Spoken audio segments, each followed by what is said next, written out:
శ్రోతలందరికీ నా నమస్కారం. కథా ప్రయాణానికి స్వాగతం. ఈ మంగళవారం నాటి సరదా కథతో మీ ముందుకొచ్చాను. కథ పేరేంటంటే 'మంగమ్మ గారు మారుతి డ్రైవరు'. కథా రచయిత్రి శ్రీమతి తంగిరాల మీరా సుబ్రహ్మణ్యం గారు. ఇక కథ వివరాల్లోకి ప్రయాణం చేద్దాం. ఏమండి మనం కారు డ్రైవర్‌ని పెట్టుకున్నాం. హఠాత్తుగా సరదా పడింది మంగమ్మ గారు.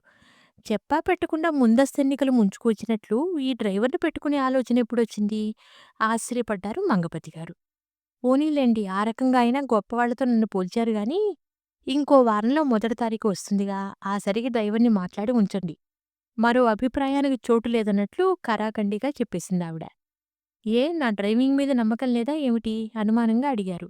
అయ్యో రామా! మీ డ్రైవింగ్‌కేమైంది? లేదంటే ఇక్కడి మనుషులకి, జంతువులకి ప్రభుత్వం వేయించిన రోడ్ల మీద సర్వహక్కులు ఉంటాయి కనుక దారి పొడవునా ఆపమని చెయ్యి చూపి రూటు దాటిన వాడిని, ఉన్నట్టుండి సైకిల్‌ని పక్కకు తిప్పేసే కుర్రాళ్ళని, 2 అంగుళాల చోటు ఉన్నా ముందుకు దూసుకుపోయే మోటార్ సైకిల్ వాళ్ళని తిట్టుకుంటూ హైరానా పడుతున్నారు కదా అని కానీ అని ఆగారు మంగమ్మగారు.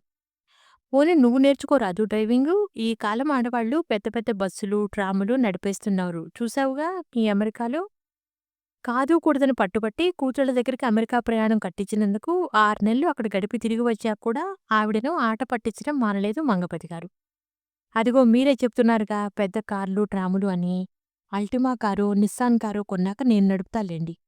ఇన్నేళ్లు బాధ్యత అంటూ కష్టపడ్డాం. ఇప్పుడిక పిల్లలంతా జీవితంలో హాయిగా స్థిరపడ్డారని ఈ మధ్యేగా కారు కొన్నాం.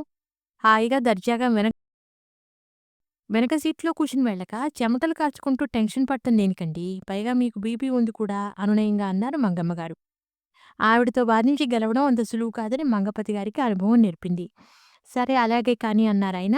ఇకపై ఆవిడను చీరల షాపులకి, నగల షాపులకి తీసుకెళ్లే పని తప్పుతుంది తనకు అనుకుంటూ. ఒకటో తారీఖు రానే వచ్చింది.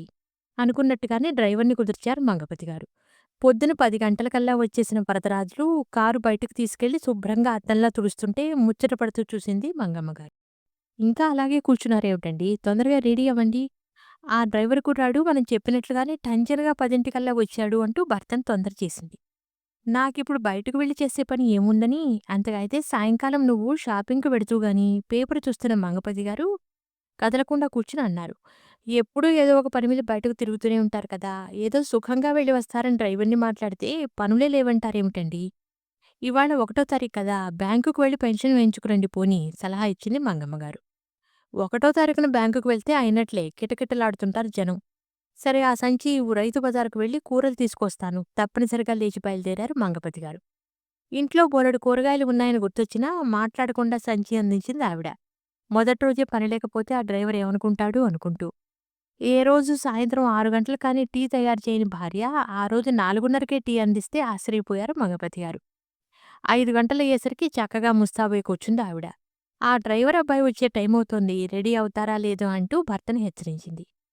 డ్రైవరున్నాడుగా ఇక నేనెందుకు నువ్వెళ్ళి ఏవో మ్యాచింగ్ జాకెట్టు బట్టలు కావాలన్నావుగా తెచ్చుకో. టీవీ మీద నుండి దృష్టి మరల్చకుండా అన్నారాయన. బాగానే ఉంది. డ్రైవరు కారు నడుపుతాడు గానీ నాకు మ్యాచింగ్ జాకెట్లు ఎంపిక చేయడు. ఇంట్లో కూర్చునేం చేస్తారు? పదండి తొందరగా తయారై రండి అంటూ టీవీని ఆఫ్ చేసేసింది మంగమ్మగారు. మాట్లాడకుండా కుర్చీలోండి లేచారు. మర్నాడు శనివారం. పొద్దున వరదరాజులు వచ్చి కారు బయటకు తీయగానే బజారుకు వెళ్లి పూలు, కొబ్బరికాయ పట్టుకురండి అంటూ భర్తను పురమాయించింది. సాయంకాలం సినిమా వేసే టైంకి ఏ పకోడీలో చేసిపెట్టి టీవీ ముందు కూర్చునేవారిద్దరు. అలాంటిది ఆ రోజు సాయంత్రం 5 అయ్యేసరికి పట్టుచీర కట్టి ముస్తాబైంది మంగమ్మగారు. "ఇప్పుడు ఈ అలంకారం దేనికి?" అని అడిగిన భర్తకు ముసిముసి నవ్వులతో సమాధానం చెప్పిందావిడ. "వరదరాజులు వచ్చే వేళయింది కదా అని." ఎవరైనా వింటే అపార్థం చేసుకుంటారే. ఇంతకీ ఎక్కడికి వెళ్తున్నావు అని అడిగారు. నేనొక్కతినే వెళ్ళడం లేదు. మనిద్దరం వెళ్తున్నాం. వెంకటేశ్వర స్వామి గుడికి. ఇవాళ శనివారం కదా అందావిడ భక్తిగా. మొన్ననేగా సత్యనారాయణ స్వామి వ్రతం అంటూ గుడిలో 3 గంటలు కూర్చుని మోకాళ్ళు పట్టేశాయని. ఇక మీదట దేవుడైనా పూజ అయినా ఇంట్లోనే అని నిష్కర్షగా చెప్పావు. మర్చిపోయావా? గుర్తు చేశారాయన. ఇవాళ అలా గంటసేపు ఉంటావా ఏమిటి? ఇలా వెళ్ళి అలా దర్శనం చేసుకురావడమేగా అందావిడ తేలిగ్గా. శనివారం రోజున ఎక్కడైనా వెంకటేశ్వర స్వామి గుడిలో చేంతాడంత క్యూ ఉంటుంది తెలుసా? మళ్ళీ కాళ్ళ నొప్పులంటావు. సినిమా మొదలైందేమోనని టీవీ ఆన్ చేసి అటు చూస్తూ మరో ప్రయత్నం చేశారు మంగపతి గారు. మోకాళ్ళ నొప్పి గురించి బెంగపడుతున్నారా? టీవీలో సినిమా చూడలేకపోతున్నానని బాధపడుతున్నారా? గుడికి వెళ్ళాలి అనుకున్నాక ఆగిపోకూడదు గాని పదండి అంటూ లేచేదాకా వదలలేదావిడ. రేపు ఆదివారం కదా! డ్రైవర్ అబ్బాయిని రావొద్దు అని చెప్పేస్తాను గుడి నుండి వచ్చాక చెప్పారు మంగపతి గారు.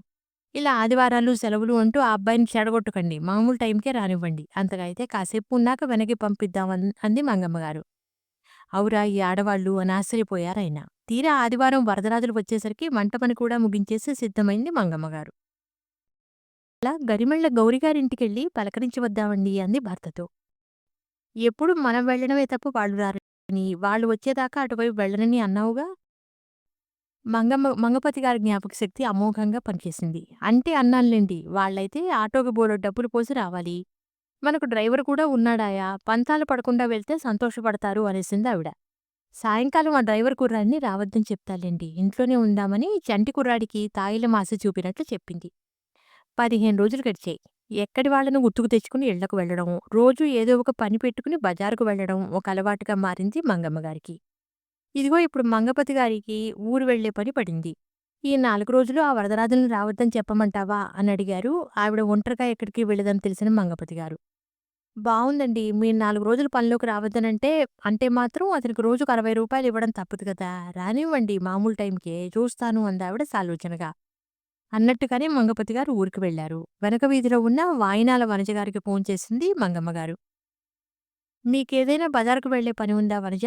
మా వారు ఊళ్ళో లేరు. కారు డ్రైవర్‌ని పెట్టుకున్నాము. అతను 10:00కల్లా వస్తాడు. మీరెక్కడికన్నా వెళ్దామంటే బయలుదేరి వస్తాను అని అడిగింది. వనజ వీలు పడదు అనుకుంటా ఏదో పని కల్పించుకుని వస్తే బావుండు. డ్రైవర్‌ని పని లేదు అని వెనక్కి పంపించి, ఉత్త పుణ్యానికి రూ. 60 ఇచ్చిన బాధ ఉండదు అనుకుంటూ ఉండగానే వనజ ఉత్సాహంగా అంది. వందనలో బోలెడు డిస్కౌంట్స్ ఇస్తున్నారటండి. చీరలు బావున్నాయేమో వెళ్లి చూద్దాం. నాకు వేరే పనిలేదు కూడా. మంగమ్మ గారికి నెత్తిన పాలు పోసినట్టు అనిపించింది. హడావుడిగా వంట వార్పు ముగించి వరదరాజులు వచ్చేసరికి సిద్ధంగా ఉన్నారు. వనజగారిని తీసుకుని వందన బట్టల దుకాణానికి వెళ్లారు మంగమ్మగారు. ఆ రోజు మంగళవారం కావడాన షాపులో తిరునాళ్లలో ఉన్నట్టు కిటకిటలాడుతున్నారు ఆడవాళ్లు. ఆ రోజున రూ. 35 రేవికల బట్టలు రూ. 30కిస్తారుట. రూ. 100 ఖరీదున్న చీరలు గుట్టగా పోశారు. ఆ! రూ. 90కే జార్జెట్ చీర కొనండమ్మా. రూ. 100కే చినుకు సినిమా హీరోయిన్ కట్టెల్లాంటి చీర కొనండి, రండి అంటూ అరుస్తున్నారు ఆయా కౌంటర్ల దగ్గర ఉన్న సేల్స్‌మెన్లు. ఒక గంట తర్వాత అక్కర్లేనివి, కావలసినవి అన్ని రకాలు లాగి తీసి మడతలు వేపించి, అంచు, కొంగు మొదలైనవి పరిశీలించి పెదవి విరిచారిద్దరూ. ఆ అరుపులు, హడావిడిలో ఉండేసరికి తలనొప్పి వచ్చింది మంగమ్మగారికి. ఇక వెళ్ళిపోదాం వనజ, కావాలంటే సాయంకాలం వద్దామంటూ బయటికి నడిచారు. ఇంటికి వచ్చేసరికి 1:00 సాయంత్రం 5 గంటలకు వచ్చేదా అమ్మా అని అడిగాడు వరదరాజులు. ఇక ఈరోజు ఎక్కడికి వెళ్ళంలే, రేపొద్దున మామూలు టైంకే వచ్చేయి. ఈరోజు ఒక్కసారి అలా తిరిగి వచ్చినందుకే రూ. 60 ముడుపు కట్టినట్టు ఇవ్వాల్సిందే అని బాధగా అనుకుంటూ నీరసంగా చెప్పారు మంగమ్మగారు. మర్నాడు ఉదయం డ్రైవరు వచ్చేలోపుగా పెద్దింటి పద్మకు ఫోన్ చేసి షాపింగుకు బయలుదేరదీశారు. అబ్దుల్లా ఖాన్ ఎస్టేట్ దగ్గర ఉన్న చైనా షాప్‌కి వెళ్లారు. అంత పెద్ద అవసరం లేకపోయినా ఏవో కొన్ని ప్లాస్టిక్ ప్లేట్లు, డోర్ మ్యాట్స్ కొనుక్కున్నారు మంగమ్మగారు. 4 రోజుల్లో మంగపతి గారు తిరిగి వచ్చారు. హమ్మయ్య! మీరొచ్చేశారు. ఆ డ్రైవర్ కుర్రాడిని 2 పూట్లు ఊరికే వెనక్కి పంపించవలసి వస్తోంది. ఇక ఇవాల్టి నుండి మీరు ఉంటారు కనుక దండగ డబ్బులిస్తున్నామన్న చింత ఉండదు సంతోషంగా అన్నారు మంగమ్మగారు. ఆ మాటలు వినగానే 4 రోజులు అటూ ఇటూ తిరిగి వచ్చిన బడలిక కన్నా ఎక్కువ నీరసం అనిపించి కుర్చీలో కూలబడ్డారు మంగపతి గారు.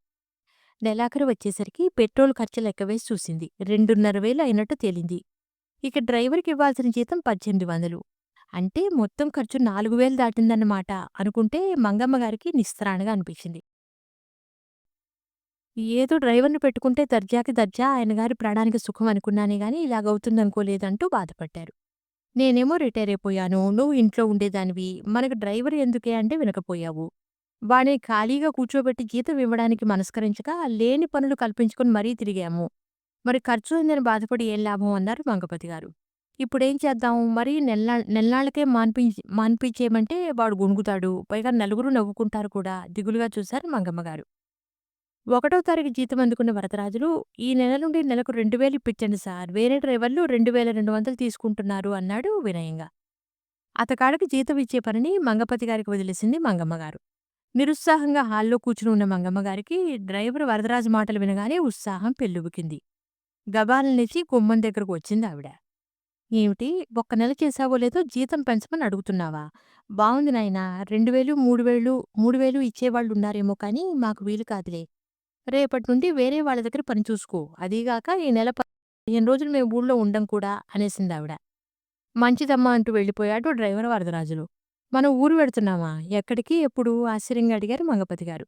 అబ్బా! మీరు మరీ అమాయక చక్రవర్తులండి. ఏదో వాడిని వదిలించుకోవడం కోసం అన్నాను అందావిడ విజయోత్సాహంతో చిరునవ్వు చిందిస్తూ. ఎంతైనా ఘటనాఘటన సమర్థురాలివే సుమా! పోనీలే రేపటినుంచి ప్రొద్దున, సాయంత్రం డ్రైవర్‌కి పని చూపించడం కోసమే తప్పనిసరిగా బయటకు వెళ్ళే బాధ తప్పింది అంటూ తేలికగా నిట్టూర్చారు మంగపతి గారు. ఆ తర్వాత మాత్రం అప్పుడప్పుడు ఇంతకీ మంగమ్మ గారికి కారు డ్రైవర్ సరదా తీరినట్టేనా అంటూ భార్యను ఆట పట్టించడం మొదలుపెట్టారు. ఆవిడ మాత్రం ముసిముసిగా నవ్వి చాల్లేంటి అంటూ ముచ్చటగా మూతి విరవడం ఆయనకెంతో మురిపంగా తోచి మంగమ్మ గారి కారు డ్రైవరు ప్రహసనానికి మనసులోనే నవ్వుకునేవారు. విన్నారుగా ఈ మంగమ్మ గారు మారుతి కారు అనే సరదా ప్రహసనాన్ని. వచ్చే వారం ఇటువంటిది మరో ముచ్చటైన కథతో మీ ముందుంటాను. అంతవరకు సెలవు. నమస్కారం. ఉంటాను.